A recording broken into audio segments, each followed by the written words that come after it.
If you haven't heard by now, an early screener for Deadpool and Wolverine has hit Shanghai Street, which boasts a lot of positive things for later this month. Salutations and Fistbumps, folks. Welcome back to the grid. Okay, now I'm going to drop the spoiler alert here if you need to go and find some other kind of business while I talk about all of this stuff. But, you know, if you want to, you could always just go ahead. Never mind. Anyway, if you need to go ahead and excuse yourself, I won't hold it against you. Here's your spoiler alert now. Because if you don't want to know any of the stuff that happened in a 35-minute span event, which by the way is just scratching the surface, please go right ahead and here's your exit now. Okay, so if you're still here, then we're going to talk about what happened in Shanghai at this fan event that happened over the past week. So the official promo tour for Deadpool and Wolverine has officially kicked off with a stop at Waterbomb in Seoul, South Korea, and a fan event screener in Shanghai, China. So at the screening event in Shanghai, fans were given 35 minutes of a screener for the movie, which has been highly praised from everyone in attendance, which obviously comes with the loudest laughter,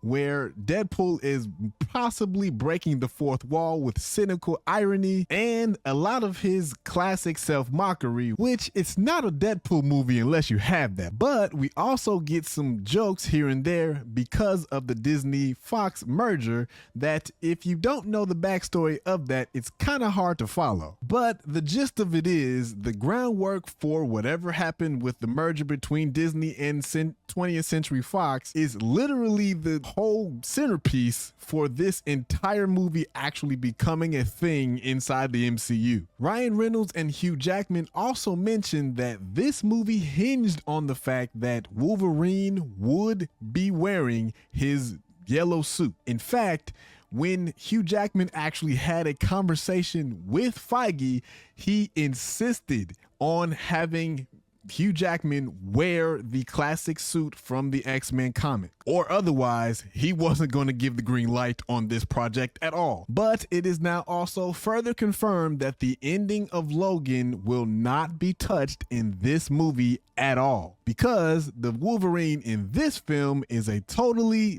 different one than what we've seen in the Foxverse, which is to say, one from a different universe, or more to the point, one that is enlisted or entangled inside of the TVA, and that is actually portrayed a little bit inside of the trailers when Matthew McFadden's character says, "This Wolverine let down his entire world." But this is also one of the points that Hugh Jackman mentions in terms of his conversation with Feige. Feige actually told him not to come back to the MCU at all, because Feige mentions that Logan, in terms of how it ended, was one of the greatest endings in history and it shouldn't be touched at all, which again, I would agree with him.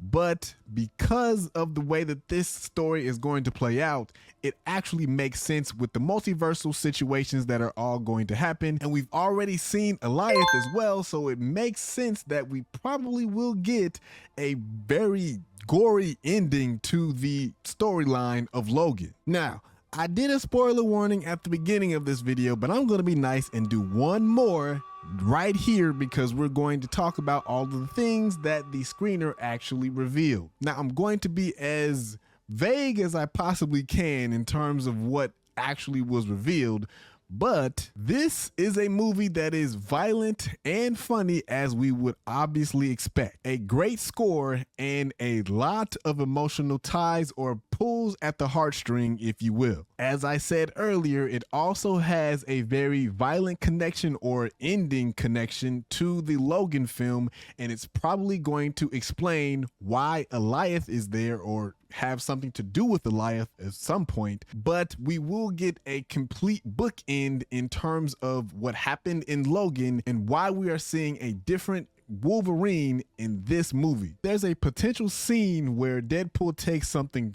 from Logan and then starts rolling heads with it. And it comes not as something that Logan would actually hand to Deadpool, but maybe something that he would actually have to take. We also know that many variants of Logan actually appear, including a zombie Logan as well, which again could be coming from the ending of Logan from the last time that we've seen Wolverine on screen. We also will have many Fox jokes and cameos that will happen. Also, like I mentioned earlier, it seems like the scenes that we've seen from the trailers are literally just the first 40 minutes of this movie, which is absolutely crazy. We've only scratched the literal surface of this movie, and it seems as though this is going to a bunch of different places inside of the MCU, going into things like Kang Dynasty and all of that, because we also know that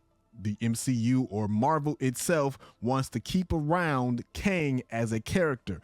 So this is probably going to touch on some of the things that happened inside of the multiverse from what happened in Quantumania. So you've been studying the quantum realm? Maybe. And a whole bunch of other stuff specifically around Kang. And we've also uncovered or understand now how incursions actually now work inside of the MCU and where they came from. So that could also be a reason or a way of explaining how Logan and a new Wolverine actually come to pass. We also understand or can see from the trailers that Deadpool, or Wade Wilson as he would be known, is actually possibly on the run from the TVA as well. There's also a reporting that Lady Deadpool is heard, but she's not actually seen in terms of the actor that is playing her. But it sounds like Blake Lively. There's also a reporting that Wolverine goes up against the Hulk, but could that be a continuation of the events that we saw inside of She-Hulk, where, if you don't remember, Hulk actually goes or is now going into space while talking to his cousin. And the initial feelings coming out of that room in terms of the people seeing that screening are that this feels like or has some of the weight of Endgame with all of the shenanigans of Deadpool. So as you can hear in my voice, I am very excited about this movie. I can't wait to go and see it. I actually have my tickets already twice over. And if you're just as excited about everything that's going on with the X-Men inside of the MCU, go ahead and hit this playlist up here. And if you want to go down memory lane, hit this one right up here. And until next time, y'all be smooth. Blurred out.